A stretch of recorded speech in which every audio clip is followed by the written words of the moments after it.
dissolved oxygen contents is mean what I would like to present in this video.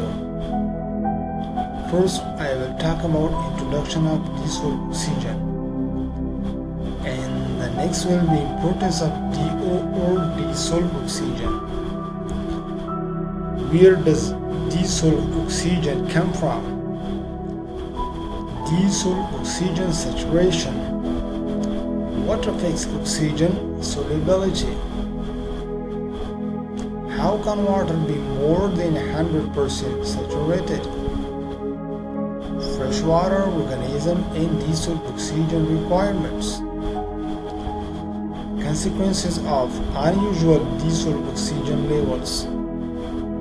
And the last topic will be about the result of dissolved oxygen, but it will be presented by a video.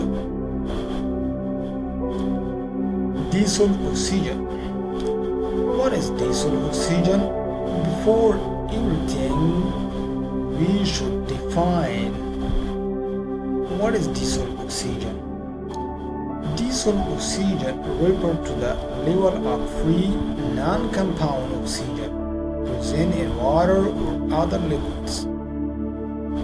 It means we have two kinds of dissolved oxygen, as I have already mentioned here. One is non-compound oxygen and the second one is bonded oxygen. Non-compound means it is independent, not bonded with or not compound with any other elements or compound, and the second one is bonded. Here we will talk about bonded oxygen, not non-compound oxygen. It means our topic, our discussion will be about the second one. This one, as I already written here, this one we talk about this one, bonded oxygen.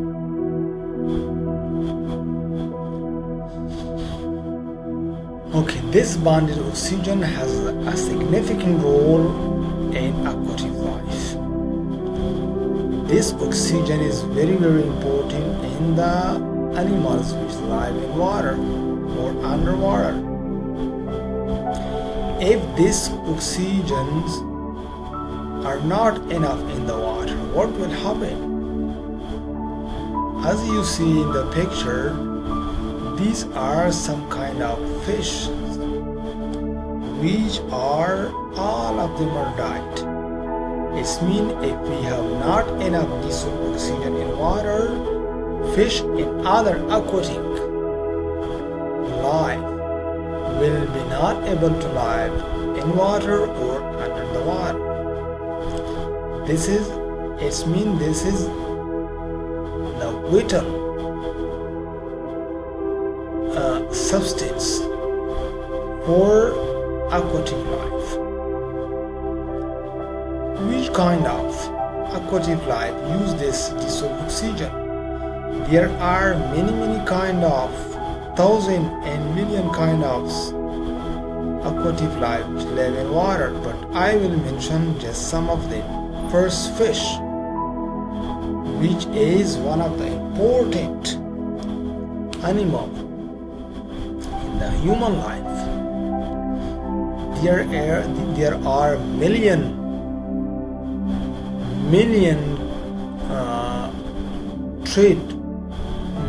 money trade of fish, and this is one of the important and very significant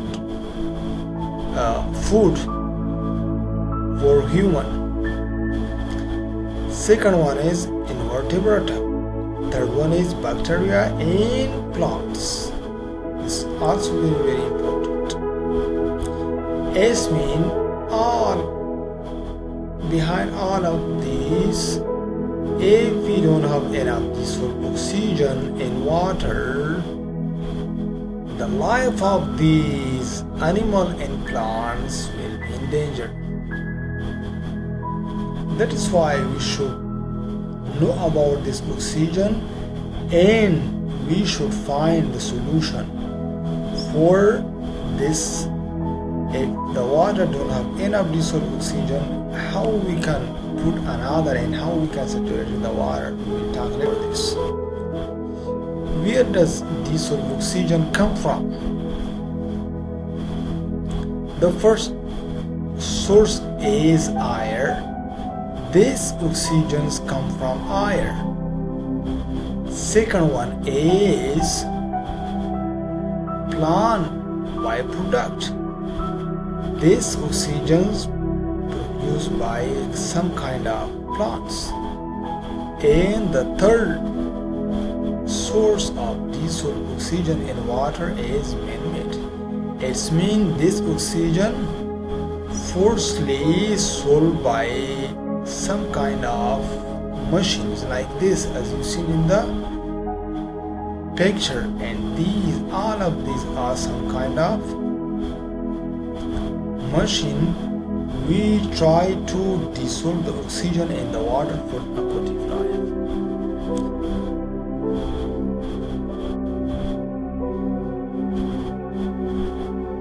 By photosynthesis, this is another kind of dissolution of dissolved oxygen. It is phytoplankton, algae, seaweed, other aquatic plants. As you see from the equation here, carbon dioxide goes to water and they release oxygen to the water. This is another kind of compound which are not important in aquatic life. In positive way, we are talking about dissolved oxygen. As you see from this picture, carbon dioxide, light, oxygen and oxygen. Light come from the sun and goes to the plant. This plant release oxygen. One part of the oxygen goes again to the air and the second part goes to the water. This is the oxygen which is very, very important in aquatic life. Dissolved oxygen saturation. In a stable body of water with no stratification, dissolved oxygen will remain at 100% air saturation. 100% air saturation means that the water is holding as many dissolved gas molecules as it can in liquid. It's mean in stable body of water. This is the condition. If the water body is stable, it's mean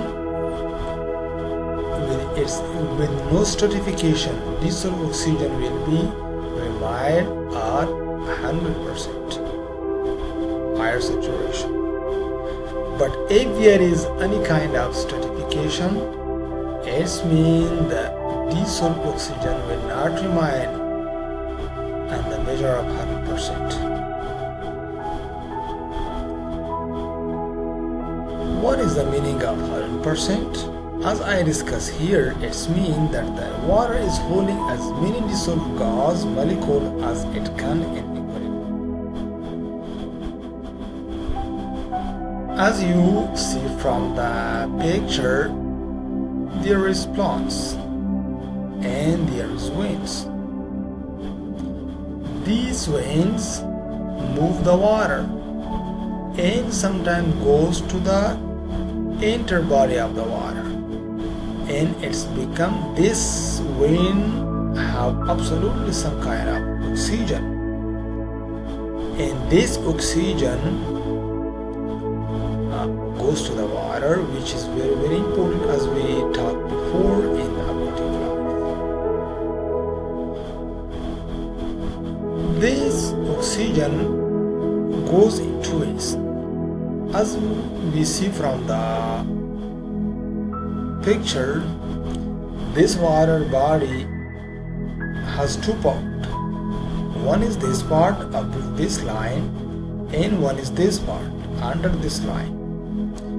This oxygen, when it's come from wind to the water, is possible to be solved in this body, in this part of the body of water as 100%, but it cannot be solved in this part of the water or in this part of the body of water completely as 100%. What is the reason? Because when these oxygens come from wind, as we see the picture, is go, for example, to these places, for example to this place. When it's come to this part or this part or this part of the water, its velocity becomes slow down and it cannot go there to the beneath of the water. That is why the amount of dissolved oxygen will be in the maximum part of the water in this part of the water, in the minimum part of this place of the water. That is why the animal cannot live in this part of the water, because these kind of animals need much more dissolved oxygen and they should live here. What affects oxygen solubility? Okay, now I will talk about the effects of oxygen solubility. We have three kind of things or reasons that affects the solubility of the oxygen. First one is temperature. At sea level, i.e. 1 atm or 1 atmosphere pressure or 760 mmHg or millimeter mercury pressure and 4 centigrade, 100% air saturated water would hold 10.92 mg/liter of dissolved oxygen. This is one of the important points. It means in these conditions, 1 atmosphere or 760 mmHg and 4 centigrade, 100% air saturated water would hold 10.92 mg/liter of dissolved oxygen. But if the temperature were to rise to room temperature, for example, goes to 21 centigrade or 22, 23 and 27, there will only be 8.68 mg/liter DO at 100 air saturation. It means if the water is cold, the amount of dissolved oxygen will be more than the water which has a high degree of temperature. It means dissolved oxygen, amount of dissolved oxygen is more in cold water and less in hot water. In this explanation is very clear in this picture or in this graph. As we see, we have two kind of water in this graph. One is fresh water and the second one is seawater. But now we just talk about the temperature. As we see from the graph, this line of the graph is temperature, which shows by centigrade, and this line of the graph is oxygen content, which shows by mg/liter. For example, at the 10 centigrade of temperature, our dissolved oxygen will be, for example, in this place, as we pretend, in this or in this part of or in this place. If we have, for example, 40 centigrade of water, it means this point, the amount of dissolved oxygen will be, for example, in this point for this water and in this point for the other water,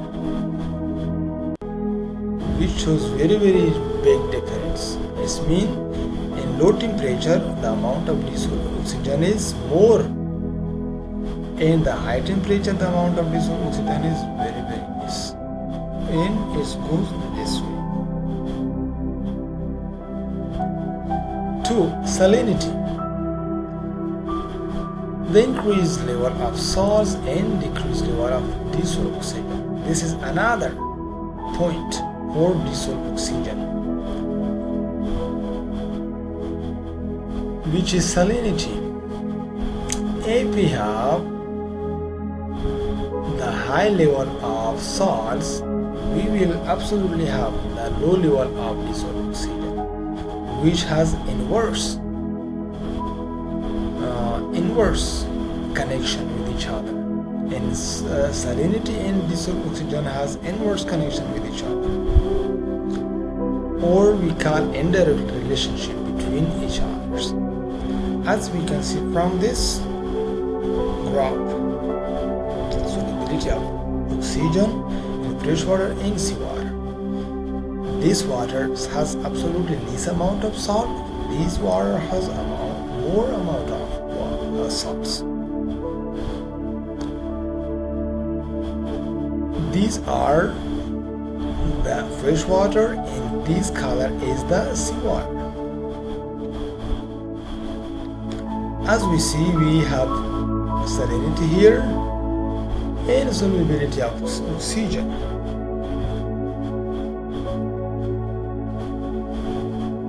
The amount, for example, if we see this point, this is 5, this is 5, it means the amount of salinity is 5, or 5 mg over liter in fresh water and in 5 mg in seawater. As we can see, for the fresh water, the amount of dissolved oxygen is here. It means it's more than 12. In the same way, for the seawater, it is 10. But if the amount of salinity is 25, like this one, for the fresh water,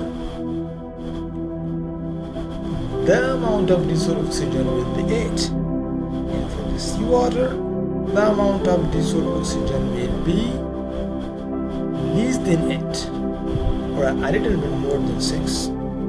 It means these two things, i.e.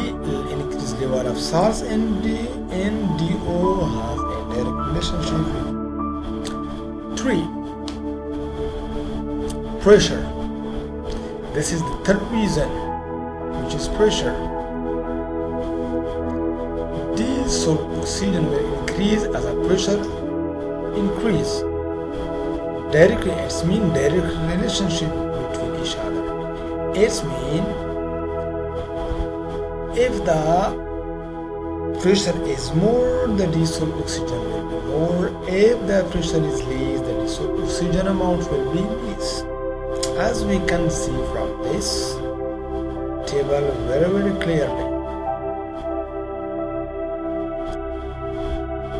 How can water be more than 100% saturated? If the lake had been equipped with an efficient aerator, the equilibrium process would have been rapid and prevented the observation of readings greater than 100% during the temperature change.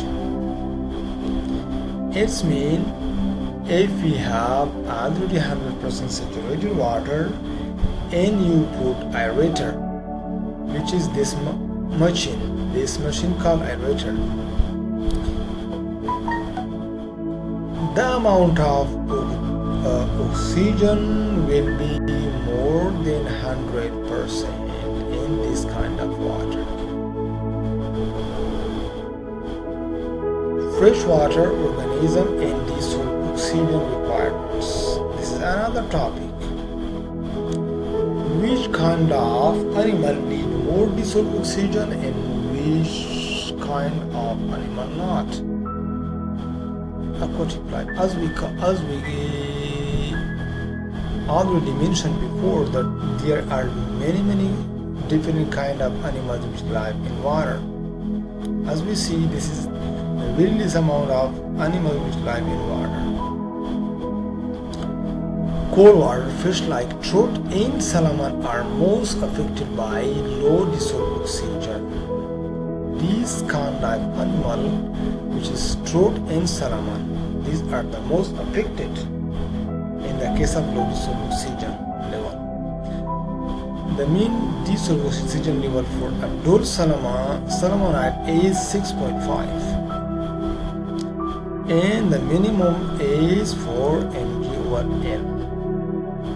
These fish generally attempt to avoid areas where dissolved oxygen is less than 5 and will begin to die if exposed to dissolved oxygen levels less than 3 mg/L for more than a couple days. For salmon and trout eggs, dissolved oxygen levels below 11 mg/L will delay their hatching, and below 8 mg/L will impair their growth and lower their survival rates. When dissolved oxygen falls below 6 mg/L, considered normal for most other fish, the vast majority of trout and salmon eggs will die, which is very dangerous for these two kind of animals which live in water. Consequences of unusual dissolved oxygen level. If dissolved oxygen concentration drop below a certain level, fish mortality rates will rise. As we talked before, sensitive freshwater fish like salmon can even reproduce at levels below 6 mg/L. In the ocean, coastal fish begin to avoid areas where dissolved oxygen is below than 3.7 mg/L, with specific species abandoning an area completely when levels fall below 3.5 mg/L. Below 2.0 mg/L invertebrata, as we mentioned in the first or maybe in the second slides, also live in below 1 mg/L. Even benthic organisms show reduced growth and survival. Its mean less than 1 mg/L dissolved oxygen in water will maybe remove or the reason for die all kind of animals which live in the water. And this is the video which will be present for the deoxygenation. Half of the oxygen on Earth comes from the trees, the other half from the ocean.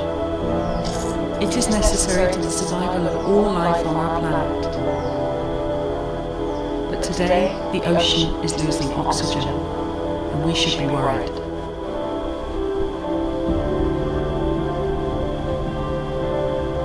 Deoxygenation is a complicated word, I guess, for something which is relatively straightforward in one sense, and that's the fact that the ocean, like the atmosphere, contains oxygen, and it's the reduction in the amount of oxygen available in the ocean.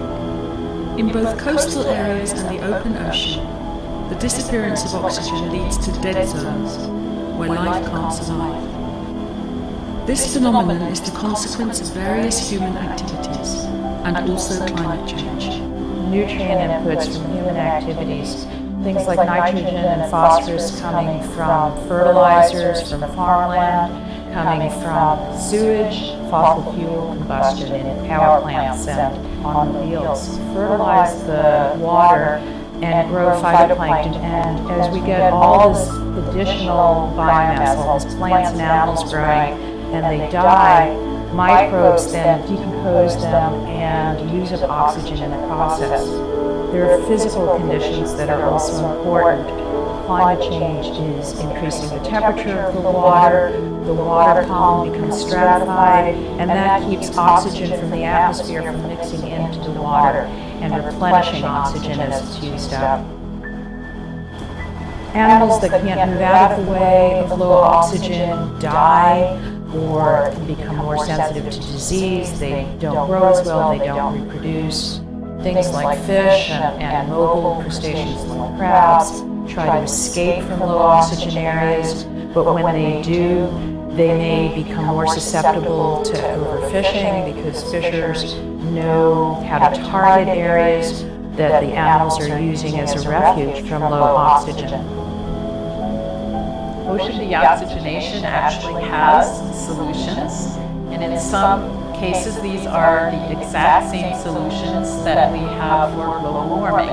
The most important would be to reduce our greenhouse gas emissions. Another important thing we can do is reduce our nutrient inputs to the ocean from land. We know that we can improve farming practices. We have the technology to improve sewage treatment and prevent nutrients and raw sewage from entering water bodies. And we have the technology to reduce nitrogen coming in from the atmosphere. Deoxygenation, I think, was really totally over the past 10 years. A lot of other studies were highlighted. And so we have to really act on at all levels. The Global Ocean Oxygen Network, IOC Expert Working Group, consists of 22 experts from all around the world. Those are really the best scientists working on deoxygenation right now. They are addressing different issues, for example, data access, improving models, but also raising awareness. I think the next decade will be the decade of ocean deoxygenation. I think this is a looming problem that is quite severe and a problem that almost nobody knows about. We're no longer the casual observer in a room looking at the experiment. We've unwittingly put ourselves in the middle of this experiment, which is now rolling out. In the recent report, we're really trying to give people a bit of a sense of how serious is this problem. As humans, we can address this issue. There's much we can do. It's happening on our watch, and we need to be prepared to find the solutions. Thank you for your attention.